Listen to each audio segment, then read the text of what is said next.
Hello students, in this video we are going to prepare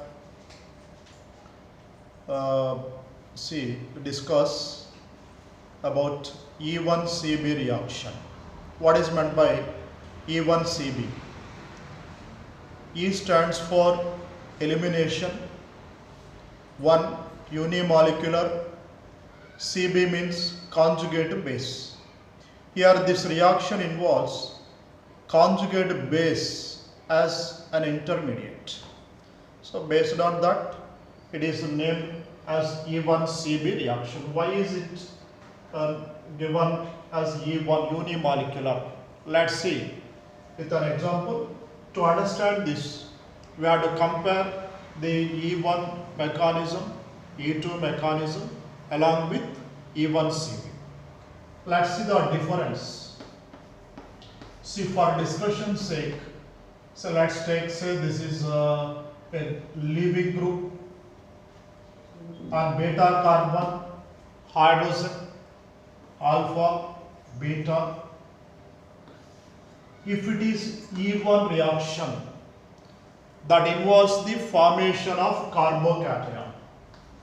See, first loss of this group, leaving group takes place. Now, what I get here? Carbocation. Thereafter, base removes this hydrogen as H plus. Finally, we get alkene as the product. That is E1 reaction in brief. E2 reaction. In E2 reaction, what happens? Loss of hydrogen, removal of hydrogen by base as H plus. And the loss of this group both occur at a time, simultaneous. So that leads to the formation of alkene. See the difference? Here first leaving group is separated. Here both hydrogen and leaving group are separated at a time. And in E1CB, see this. What happens? We have to get conjugate base. Conjugate base. See, how do you get conjugate base? First, here hydrogen should be removed as H plus to get conjugate base in the first stage. Hydrogen is to be removed as conjugate as H plus. So then what do you get? C minus, single bond C, here leaving group. This is the conjugate base. See, now see comparatively, here first leaving group is separated, here first hydrogen is separate. Here both are removed at a time. Okay, here thereafter these electrons are delocalized and a loss of leaving group takes place. See, double bond, here double bond. Alkene is formed. Okay. Now see let's say about this is E1CB. Okay, let's see. We will discuss again why is it E1CB. Don't worry. See this. This is involving loss of hydrogen as H plus first. Under what conditions it will happen? It will happen. See the condition. First it has to form carbon ion, means this beta carbon should be bonded with electron withdrawing groups, which stabilize, or a group which stabilize C minus ion. A group which stabilizes C minus ion. Then only this is possible. That is one condition. And another one, the leaving ability of this group should be less. If it is a good leaving group, it will happen like this or like this. So, relatively when compared to loss of H plus, rate of loss of H plus, rate of leaving ability of this should be less. Otherwise, you can't get C minus. So, E1 CB is possible only when it is able to form stable carbanion and the leaving group is poor leaving group. Okay. Now let's see. Here, generally the groups on beta carbon must be what I said, electron withdrawing groups like NO2, CN, or even phenyl systems, because that phenyl system also stabilizes carbanion, etc. Or see, under these conditions, formation of stable carbanion is probable. And what about this leaving group? This leaving group should be poor. Its ability should be poor. Then only formation of this is possible. Okay. Next, why is it called conjugate base? It is very clear from this. Why is it called unimolecular? Elimination, E stands for elimination, that is clear. CB means conjugate basis form, okay, clear. Why is it called unimolecular reaction? Here this is removed by base as H plus and these electrons are to the carbon. Now see, from this to this, acid base reaction, first step. And second step is loss of Cl minus. So relatively this is fast and this is a slow step. So this is the rate determining step. Rate determining step is involving only this one, only one species. So this is unimolecular. That's why it is called E1CB.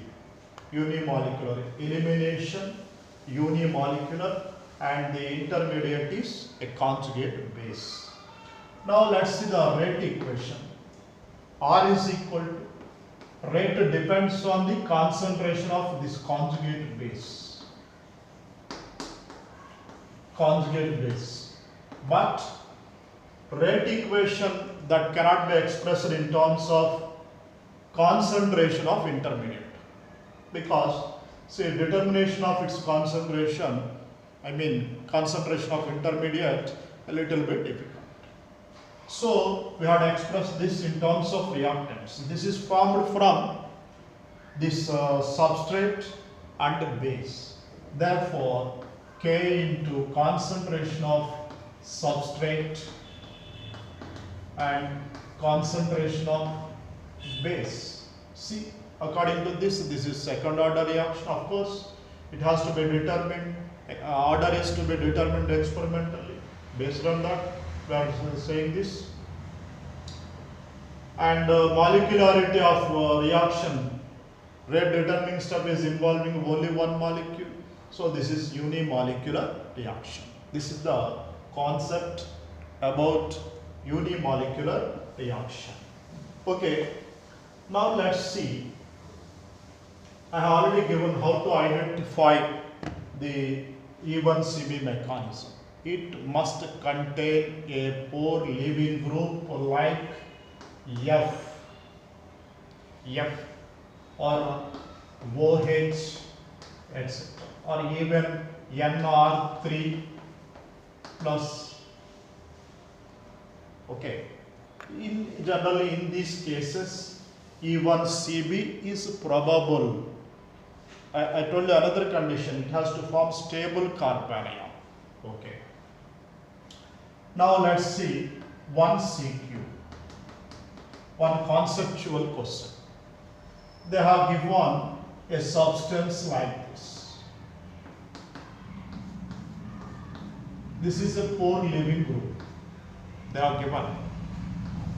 When say this is a living group.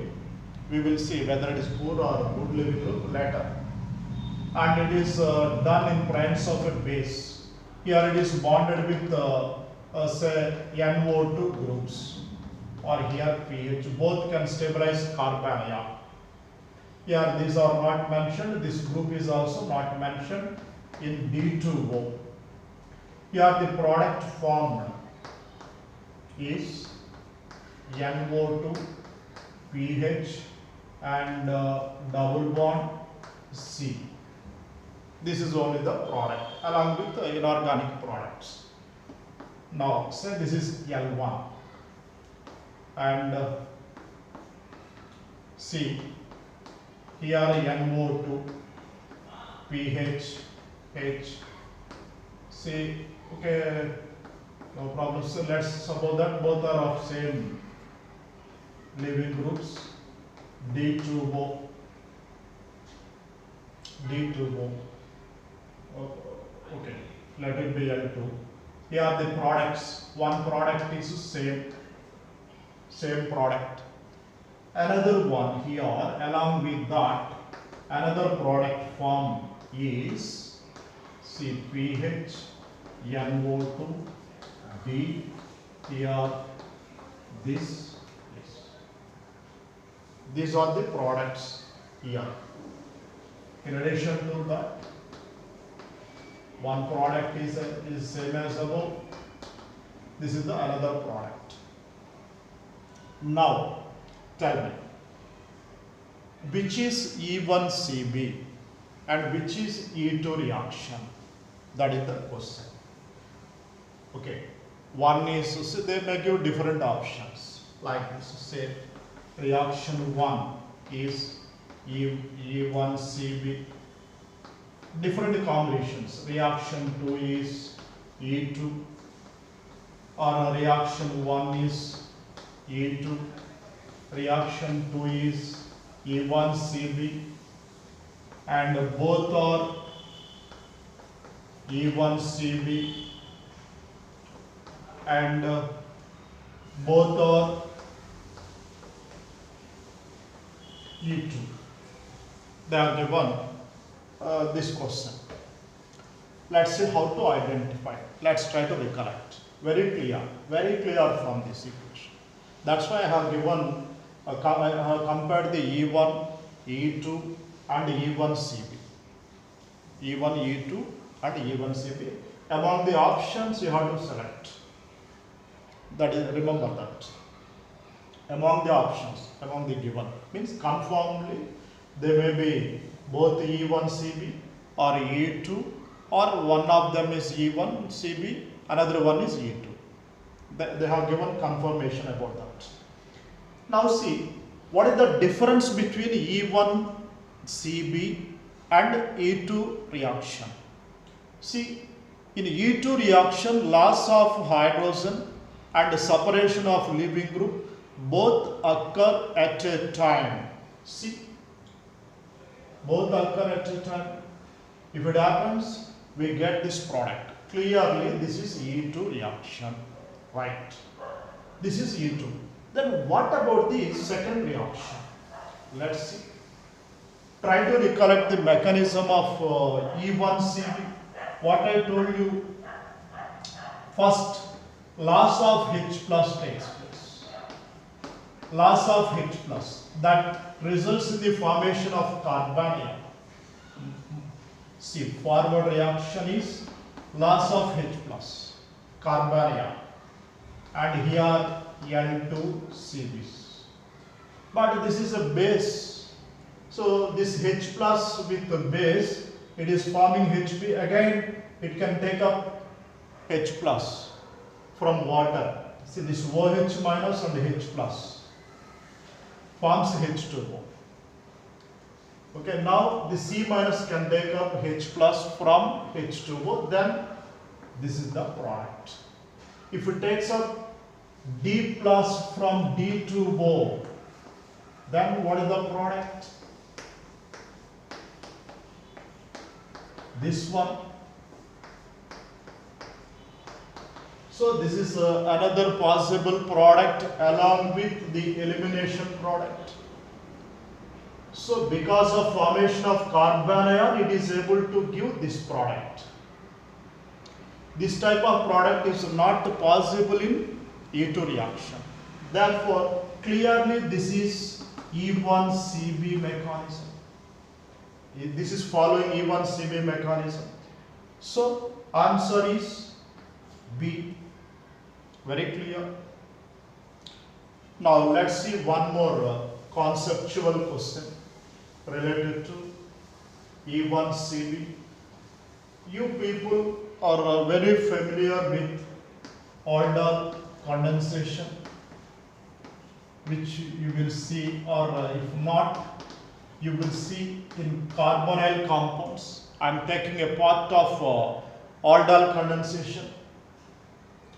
See, when 2 moles of acetaldehyde, just I am writing the product directly here, in primes of base.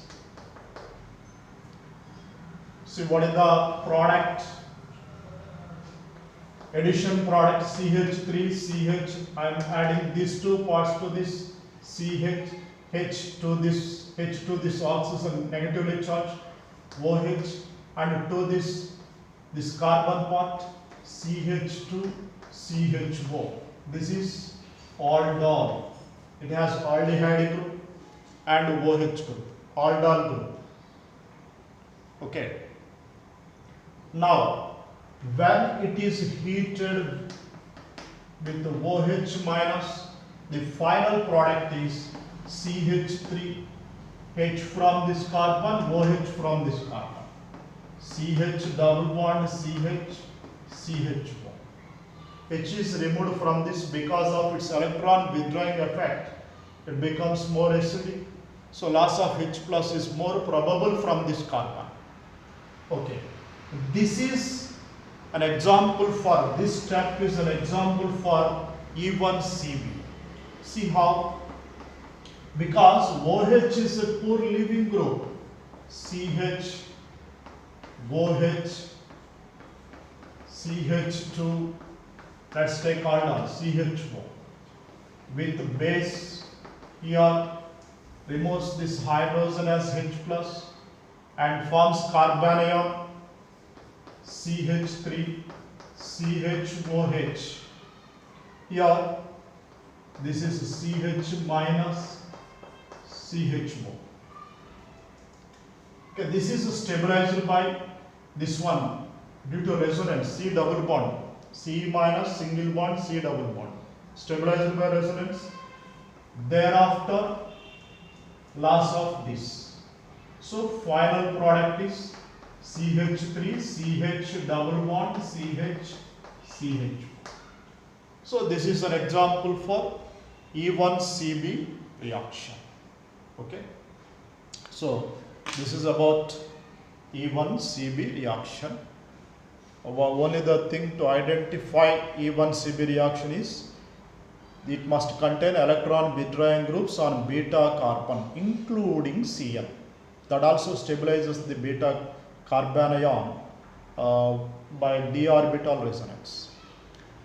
Okay, in presence of NO2 or pH or Cl groups on beta carbon stabilize the carbon ion conjugate base.